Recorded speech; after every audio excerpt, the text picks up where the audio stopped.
ঢাকার science laboratory এলাকায় Dhaka college ও city কলেজের শিক্ষার্থীদের মধ্যে প্রায় ১.৫ ঘন্টার সংঘর্ষে বেশ কয়েকজন আহত হয়েছেন। উদ্বাস কোচিং সেন্টারে ক্লাস করা দুই কলেজের শিক্ষার্থীদের মধ্যে আইডি কার্ড নিয়ে ঝামেলা থেকে এই সংঘর্ষের সূত্রপাত হয় বলে জানিয়েছে পুলিশ। পুলিশের ভাষ্যমতে ৩ দিন আগে উদ্বাসের আইডি কার্ড নিয়ে দুই কলেজের শিক্ষার্থীদের মধ্যে ঝামেলা হয়। এ নিয়ে দুই কলেজের শিক্ষার্থীদের মধ্যে হাতাহাতির ঘটনা ঘটে। এই ঘটনার পরিপ্রেক্ষিতে মঙ্গলবার দুই প্রতিষ্ঠানের শিক্ষার্থীদের মধ্যে চরম উত্তেজনা থেকে বৃহস্পতিবার সংঘর্ষের সূত্রপাত হয়। বৃহস্পতিবার বেলা 12:30টার পর সেখানে দুই পক্ষের মধ্যে ধাওয়া পাল্টা দেওয়া শুরু হয়। এ সময় বেশ কয়েকজন আহত হন। প্রত্যক্ষদর্শীরা জানান, হঠাৎ রাস্তায় দুই পক্ষের মধ্যে ধাওয়া পাল্টা দেওয়া শুরু হয়। দুই পক্ষই পরস্পরকে ঢিল ছুড়তে থাকে। দুই কলেজের শিক্ষার্থীদের মধ্যে সংঘর্ষের কারণে মিরপুর সড়কের যান চলাচল বন্ধ হয়ে যায়।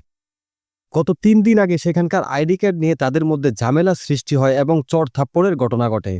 সেটাকে কেন্দ্র করে গত পরশু দুই প্রতিষ্ঠানের শিক্ষার্থীদের মধ্যে উত্তেজনা ছিল।